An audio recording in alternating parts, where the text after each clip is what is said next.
Good evening, this is Akashvani Kohima. I'm Ningen M. Hangsing with the Evening Bulletin. The headlines. Two-day 22nd Commonwealth Parliamentary Association India Region Zone 3 Conference concludes. Deputy Chairman of Rajya Sabha Harivansh calls for integrating environmental protection with human development. Nagaland observes Remembrance Day honouring heroes of the Battle of Kohima. And advisor Imkong L. Imchen passes away at 75. Now the news in detail. The two-day 22nd Commonwealth Parliamentary Association CPA India Region Zone 3 Conference concluded this evening in Kohima.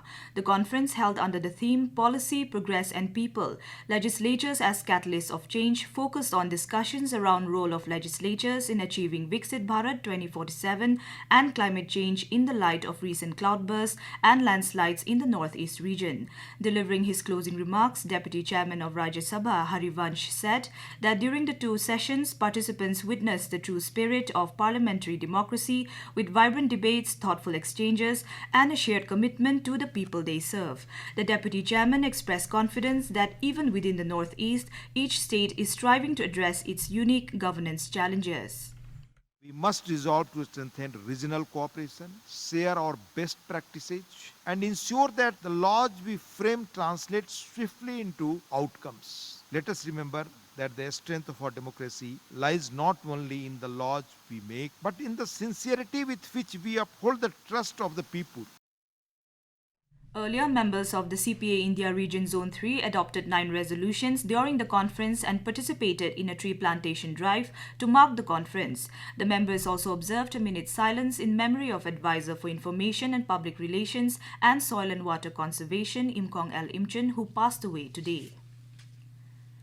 Deputy Chairman of the Rajya Sabha Harivansh has emphasized the importance of integrating environmental protection with human development rather than viewing it as an obstacle to economic activity.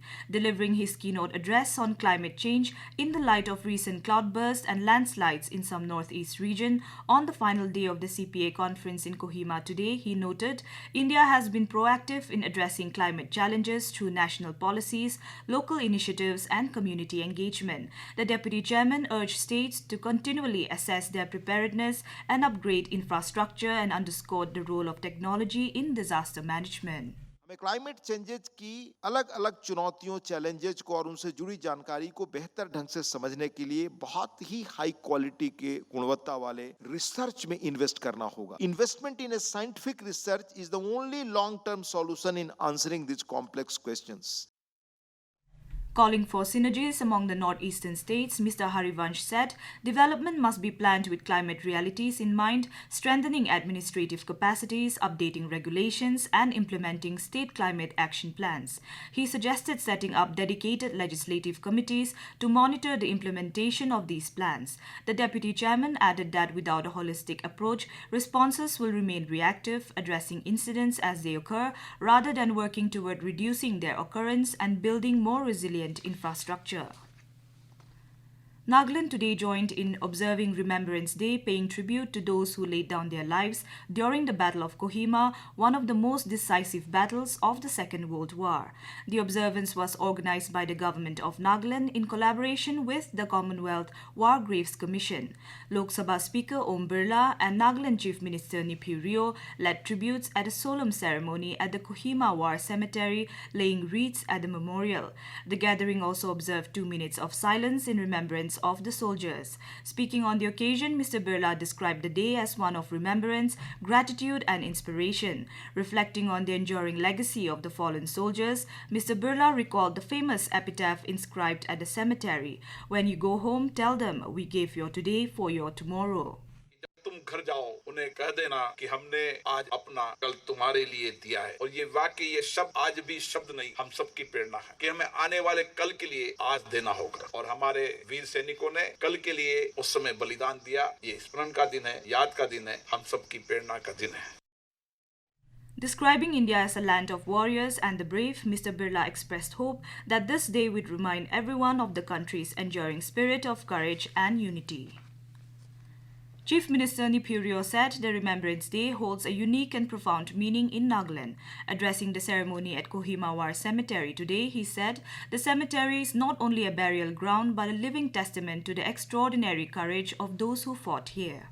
The Battle of Kohima was not just a military engagement, it was a defining moment in the history of the world. We pay homage not only to the allied soldiers, but also to the Naga people, men and women, and even children who guided, sheltered, and stood beside the troops amid imaginable hardship. Their loyalty and courage were pivotal to the outcome of the battle, and their contributions remain one of the proudest chapters in our history.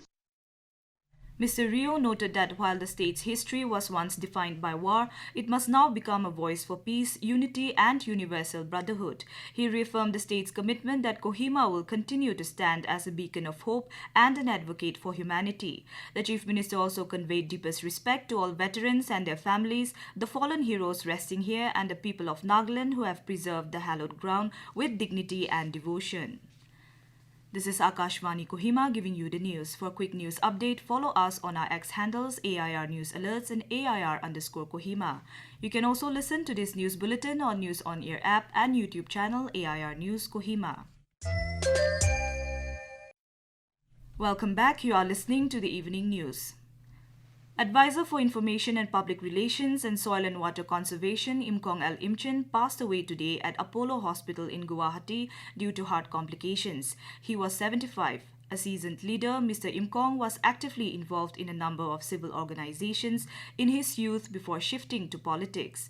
A native of Mangmitong village in Mokokchung district, he was first elected to the 10th Nagaland Legislative Assembly in 2003 and successfully re-elected in all subsequent terms, holding various portfolios. Mr. Imchen is survived by his wife, 3 sons and 2 daughters. A state funeral is scheduled at his official residence in Kohima tomorrow at 9:30 a.m. Chief Minister Nipurio expressed profound sorrow at the passing of advisor Imkong L. Imchen. In a tribute, the Chief Minister described Mr. Imchen as a visionary leader and a dear friend with whom he shared a long and close working relationship. Mr. Rio remembered his tireless efforts for the welfare of the people. He noted that Mr. Imchen's passing represents a significant loss for both the Ao community and the broader Naga people, leaving behind a void that will be hard to fill. The Chief Minister extended his heartfelt condolences to the bereaved family and prayed for strength and comfort for them during this time of grief. The Chief Minister also called on the people of Nagaland to honor Mr. Imchen's legacy, which will continue to inspire future generations. Condolences are pouring in from across the state following the passing of advisor Imkong L. Imchen. In a message, Governor of Nagaland Ajay Kumar Bhalla expressed deep sorrow over the loss. He hailed Mr. Imchen's lifelong service to society as a student leader, public leader, cabinet minister and advisor to the government of Nagaland. Deputy Chief Ministers Y. Paton and T.R. Zeliang also paid tribute to the late leader. Mr. Paton remembered him as a respected and seasoned figure in Nagaland's political landscape. He lauded Mr. Imchen for upholding integrity, humility and perseverance through his decades in public life. Meanwhile, Mr. Zeliang also recalled his long association with the advisor and described him as a gentleman and scholar whose wisdom shaped meaningful progress for the state. Other ministers also condoled the loss, including Health Minister Paiwang Konyak, who said the legacy of Mr. Imchen's legacy of honesty, service and compassion will continue to inspire generations. And Nagaland Police, in coordination with the Narcotics Control Bureau, will host a 2-day conference of anti-narcotics task forces of all 8 northeast states and West Bengal from Thursday.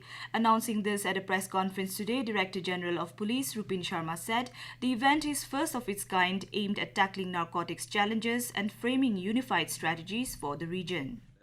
Of the Narcotics Control Bureau, Special DGP of CRPF and IG rank officers of Northeast states will be attending this conference. During this conference, we hope that the anti-narcotic task forces of the Northeast states will be able to deliberate on the problem of narcotics facing Northeast and from Northeast to the rest of the country and come up with a set of solutions and suggestions for implementation within the Northeast, and also make some suggestions or recommendations to Government of India so that the war against drugs can be successfully.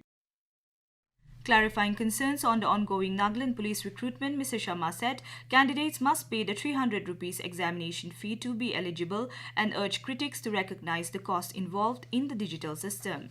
And now to round up the news, the headlines once again.